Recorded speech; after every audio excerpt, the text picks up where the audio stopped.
Donc redémontage du moteur pour la énième fois.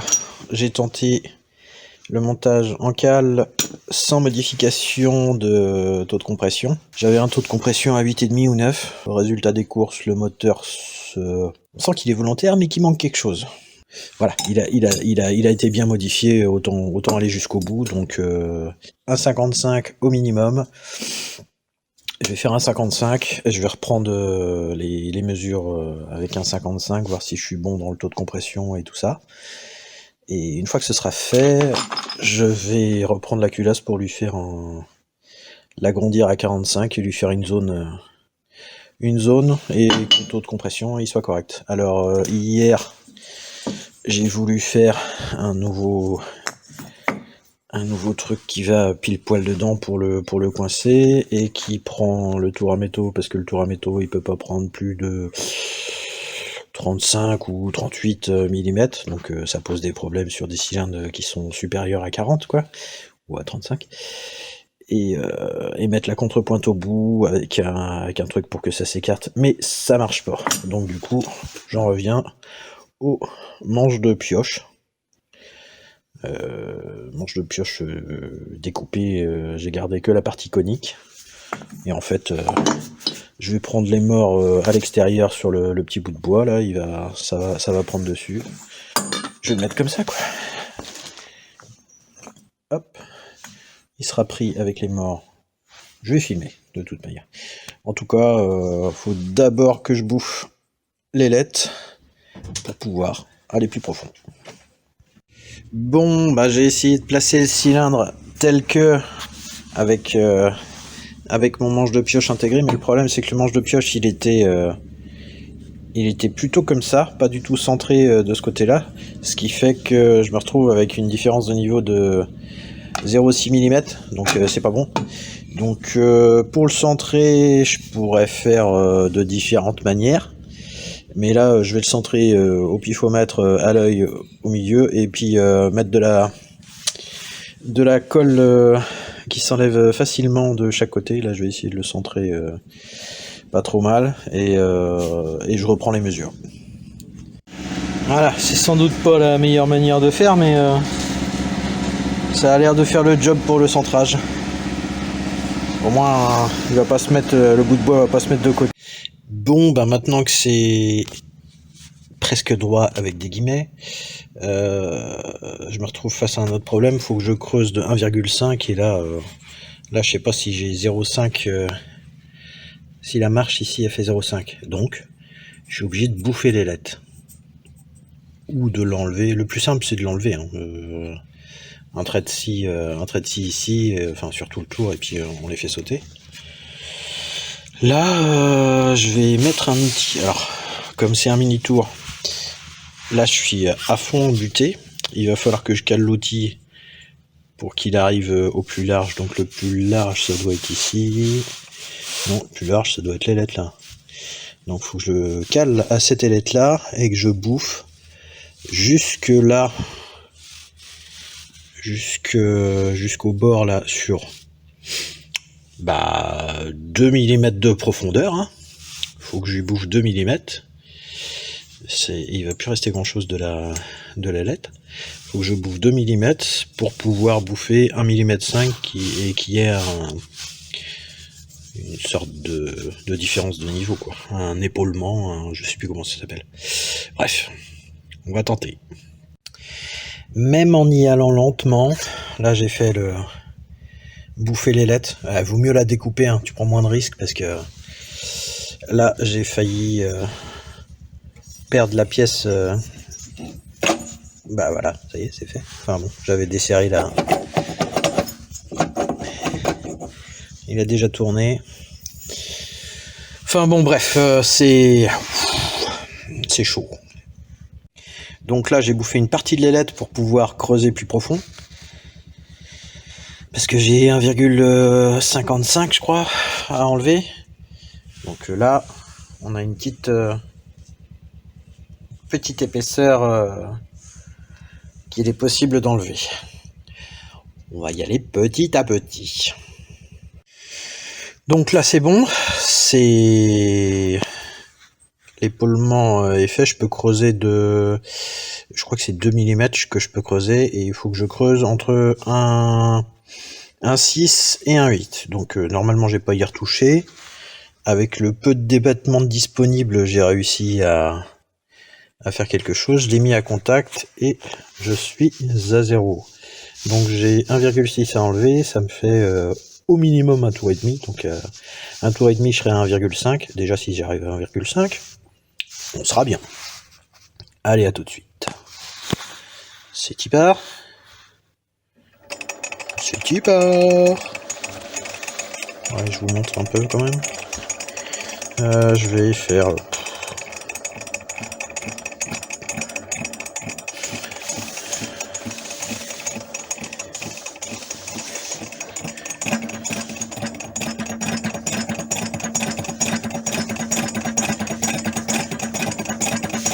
des petits copeaux.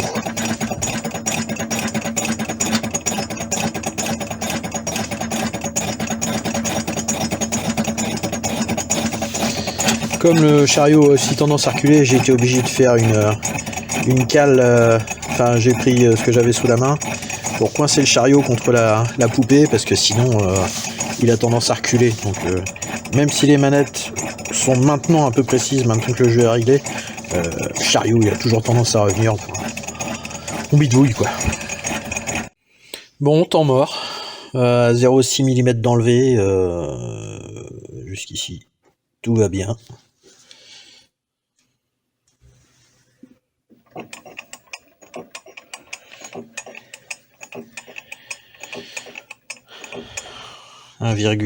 Faut que j'arrive à combien? 73,6, donc j'ai 1,55, donc faut que j'arrive vers les 72. Et là, 72,5. Encore 0,55 à enlever. 0,55, ça fait 20. Faut que j'avance encore de 20, donc quand je serai à 50, ce sera bon.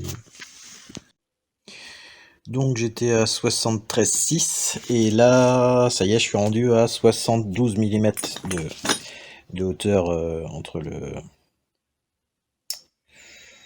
merde, comment que ça s'appelle, la partie transfert, on va dire, et la partie haut de cylindre.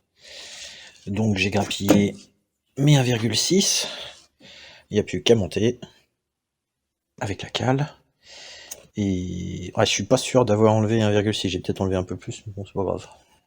Si j'ai enlevé un peu plus, je recalerai avec un joint en plus, ou au niveau de la culasse, je rajouterai un petit peu d'épaisseur de joint de culasse. Et puis, on va voir ça. Et ben, avec la cale, c'est beaucoup mieux que ça n'était. Maintenant, ça dépasse quasiment... Enfin...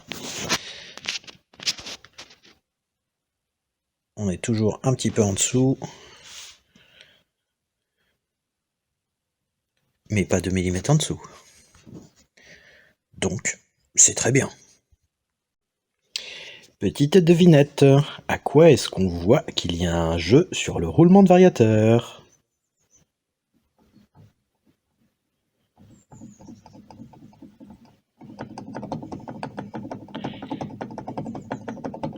Ah, il va être temps de faire quelque chose. Donc, autrement, le 1, 2, reviens. Allez.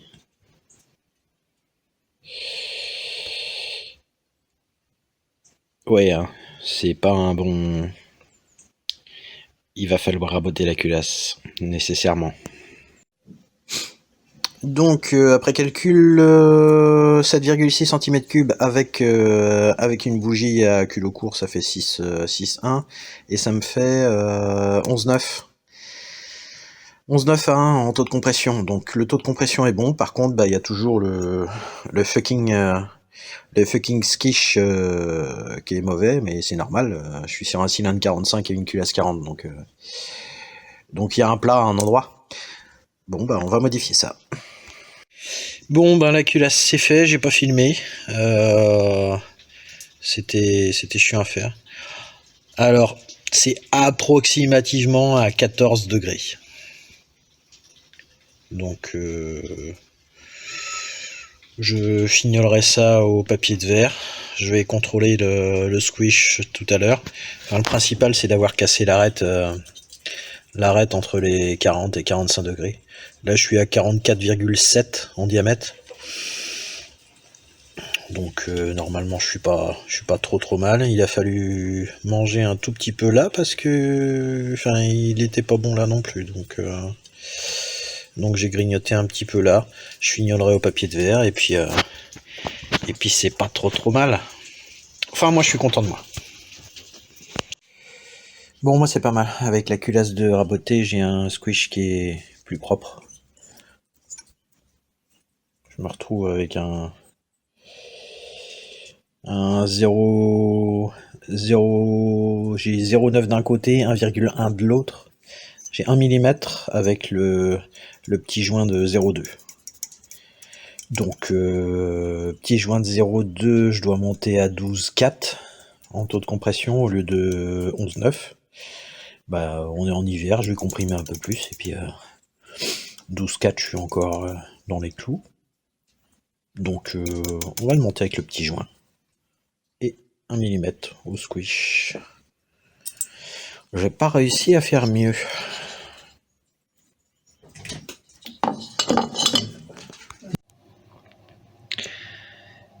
J'émets des doutes quant à la qualité des vilebrequins pas cher. Enfin, pas cher. 70 balles quand même sur 50 F. Ça marque vite fait quoi quand même. Je sais pas si j'ai fait 200 km avec le moulin, mais surtout que c'est le roulement, ça sert au ralenti quoi. Là il est quand même. Je sais pas si on le voit le marquage.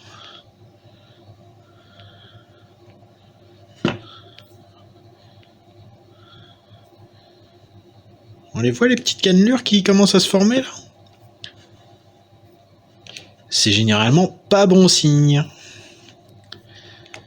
Donc même si mon roulement il avait un peu de jeu, de là à... Je vais mettre un petit coup de papier de verre très fin et puis mettre un roulement neuf la prochaine fois. Là pour l'instant je monte le Doppler R3 dessus. Et puis on verra pour le reste. Donc là, le haut du cylindre a été rectifié de 1,6 mm. J'avais une cale de 1,2. J'avais 1,55 normalement à raboter. Bon, après, j'ai fait précis comme je pouvais. La pipe d'admission, tant que j'y étais, je l'ai repassé à 21 avec le tour à métaux. Alors, c'est pas facile, hein. Avec cette partie-là, c'est pas facile. Ensuite, le reste, j'ai fait ce que j'ai pu à la Dremel. Ça fera le job. Aïe. Et la QQ. La QQ, j'ai fait ce que j'ai pu. Le squish, c'est entre 0,9 et 1,1. Donc, normalement, si avec tout ça, ça marche pas fort, on voit bien l'espacement entre la culasse et le cylindre. Il est réduit par rapport aux autres ailettes. Bah, si avec tout ça, ça avance pas, je sais pas quoi faire.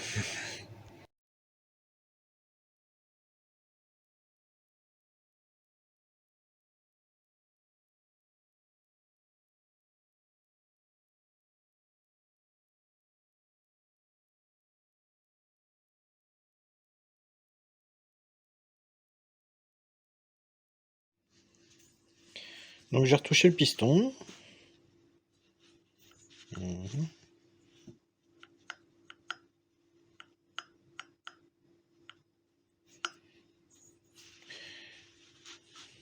Il y a encore à nettoyer tout ça là, mais il débouche bien quand le piston est en haut. Elle l'a bien débauché. Alors, je visais 125, mais à mon avis, sur le piston, ça va très vite. À mon avis, je suis rendu à 140. Ceci étant dit, c'est pas trop un problème, puisque l'échappement, il est déjà à 170 là avec la cale, donc c'est ce qu'il faut. 140, 150, plutôt 140 pour être trop cru en bas. Ceci étant dit, je m'en fous un peu parce que je vais récupérer le variateur de la 51, le R3 pour monter avec, parce qu'avec mon histoire de Villebrequin là qui est, comme qui dirait,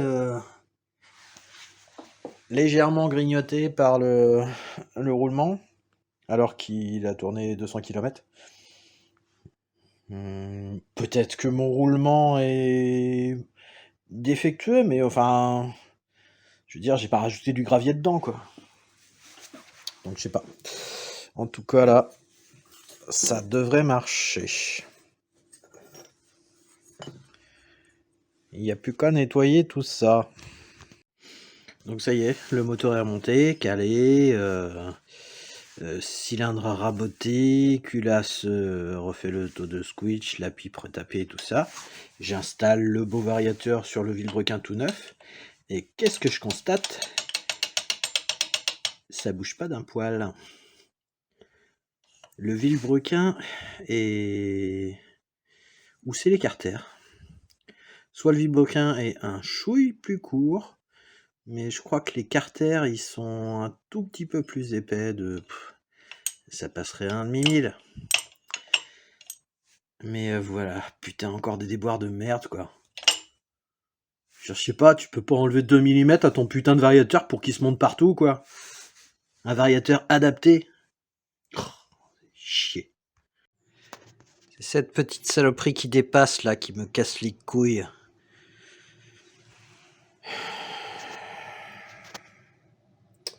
Enfin, vous voyez le truc venir, là? Bon, bah j'espère que c'est suffisant maintenant. On va voir. Il en faut peu pour être heureux. Faut juste que ça tourne librement. Putain, quand même, quoi.